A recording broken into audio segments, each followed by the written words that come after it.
Hello friends, welcome on my YouTube channel.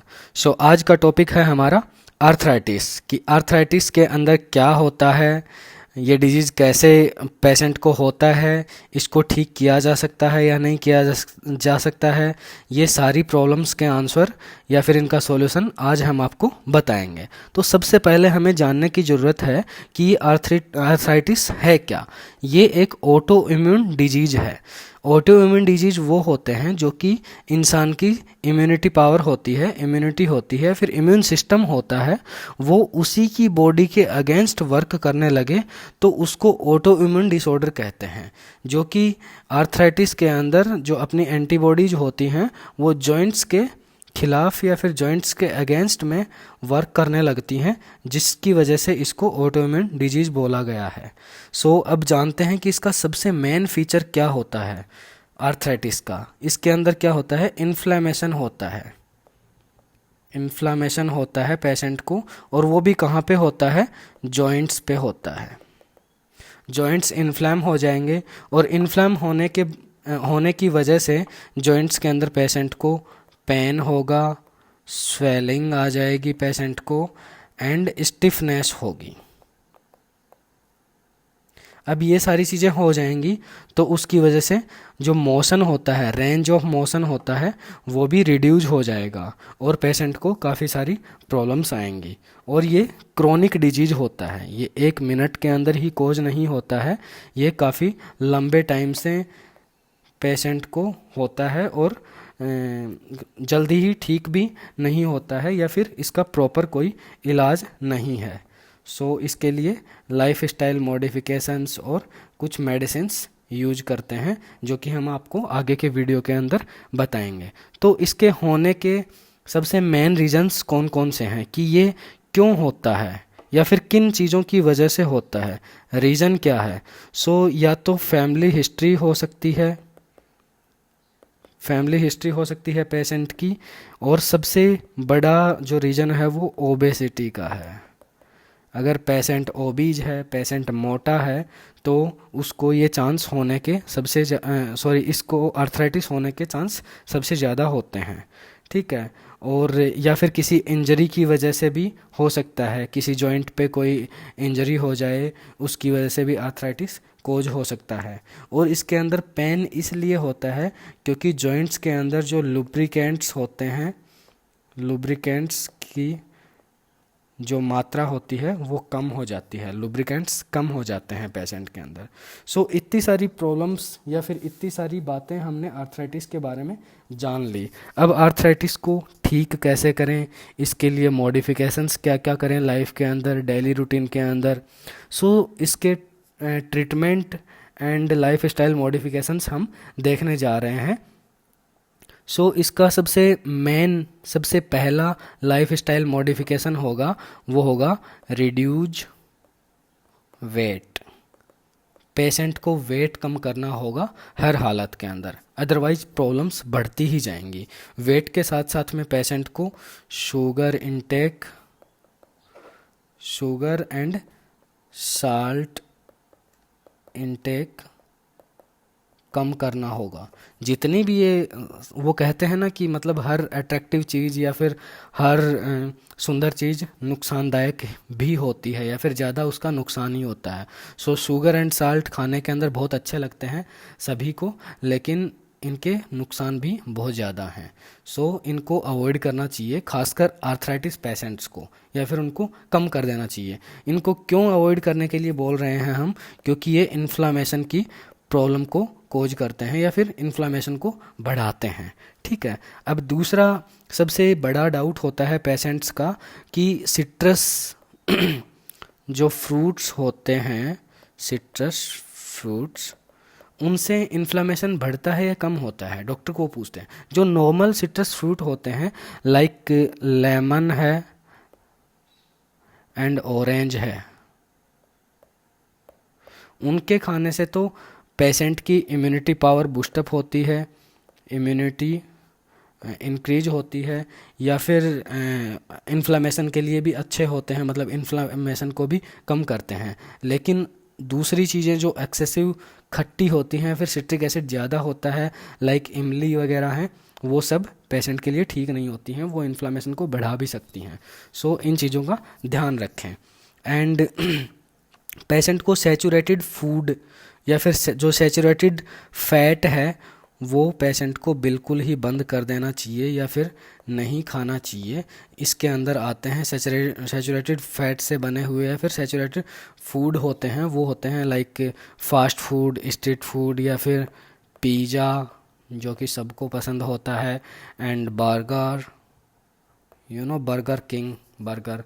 सो ये सब लोगों को पसंद होते हैं लेकिन काफ़ी नुकसानदायक होते हैं। इनसे डायरेक्ट पेशेंट ओबीज होते हैं, ओबिसिटी बढ़ती है पेशेंट्स की, और अगर ओबिसिटी बढ़ेगी तो साथ में ये सारी प्रॉब्लम्स बढ़ेंगी, जैसे बीपी की प्रॉब्लम्स, आर्थराइटिस की प्रॉब्लम्स या फिर डायबिटीज़ की प्रॉब्लम्स। ये सारी प्रॉब्लम्स इंक्रीज करते हैं। सबसे मेन डाउट होता है पेशेंट्स का कि हम देसी घी वगैरह या फिर इस तरह की चीज़ें खा सकते हैं क्या। ओबियसली आप जो देसी घी होता है वो खा सकते हैं, वो काफ़ी बॉडी के लिए अच्छा होता है, एंड जॉइंट्स के अंदर लुब्रिकेशन होता है, लुब्रिकेशन का काम अच्छा करता है। ठीक है, उससे जॉइंट्स के मूवमेंट के अंदर अपने को हेल्प मिलती है।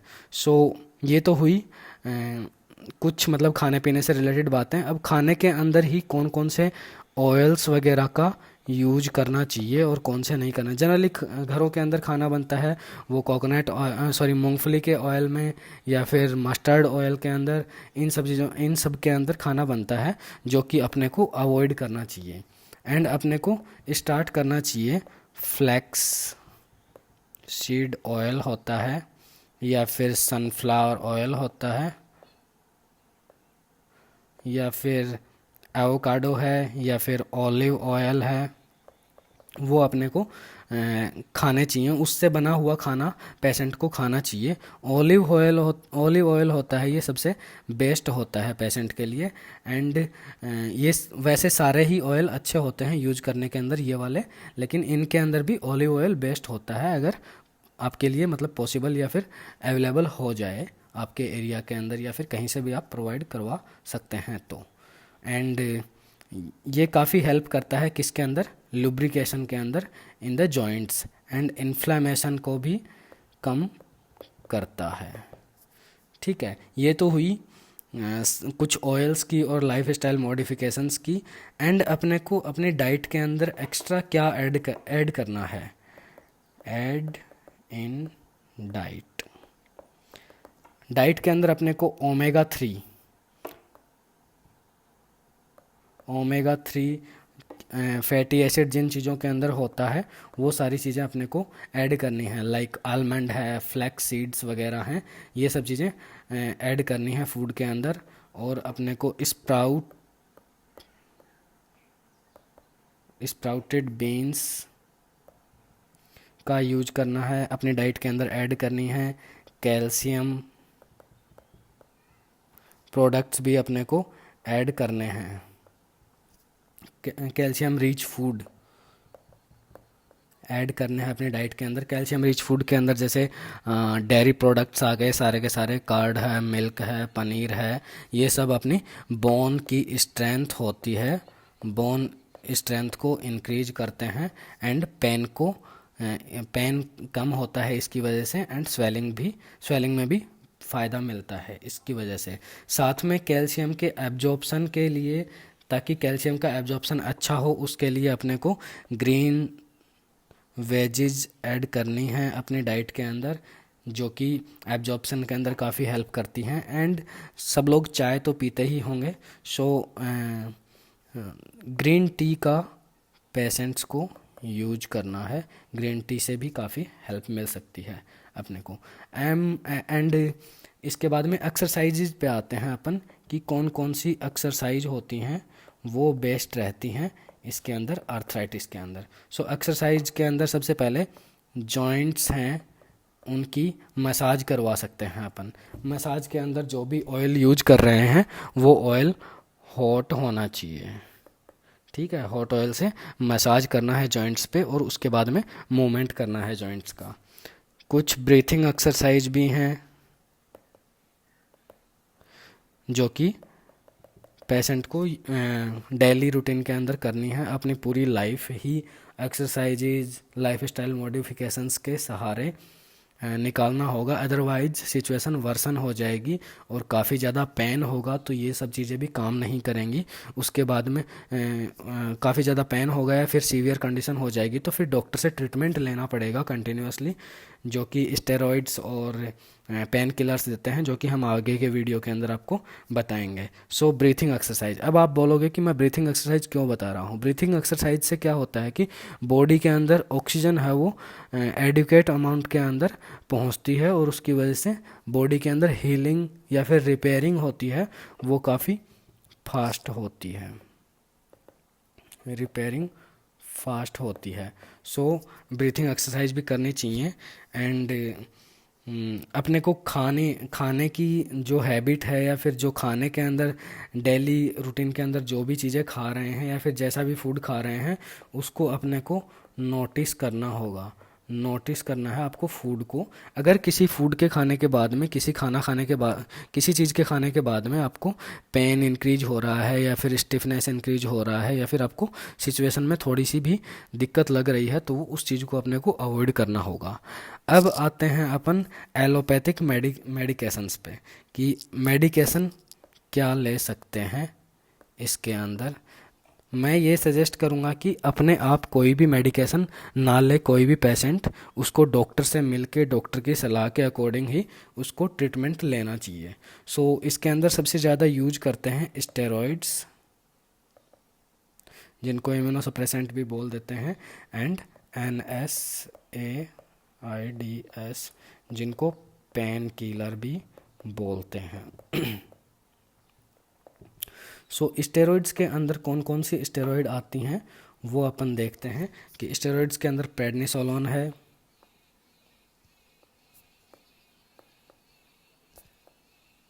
बीटामेथासोन है,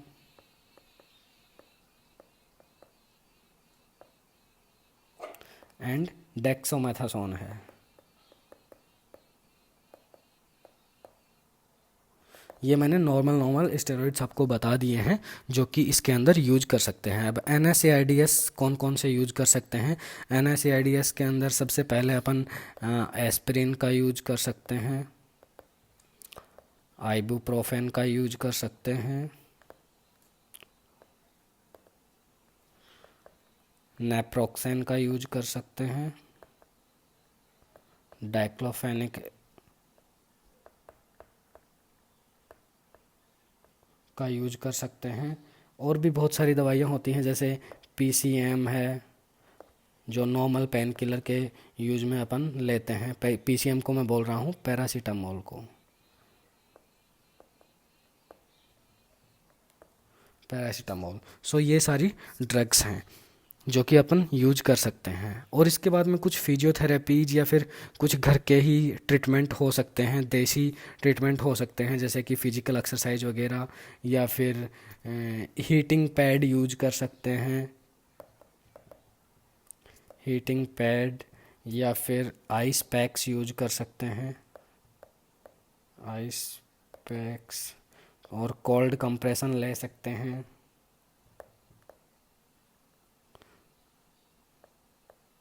ये दोनों चीज़ें किसके अंदर हेल्प करती हैं, इन्फ्लामेशन को रिड्यूस करने के अंदर हेल्प करते हैं।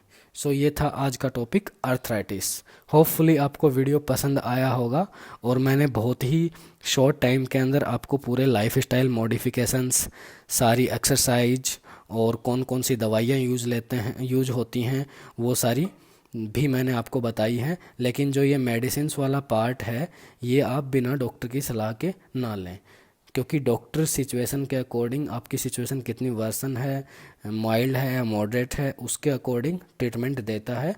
इन सब के साथ में आप ये सब लाइफ स्टाइल मॉडिफिकेशंस जो आपको बताए गए हैं वो सब यूज कर सकते हैं, तो डेफिनेटली आपको आर्थराइटिस के अंदर इम्प्रूवमेंट मिलेगा। बाकी इसका कोई परमानेंट इलाज तो मेरे हिसाब से नहीं है कि बिल्कुल आप ठीक ही हो जाओगे हमेशा के लिए।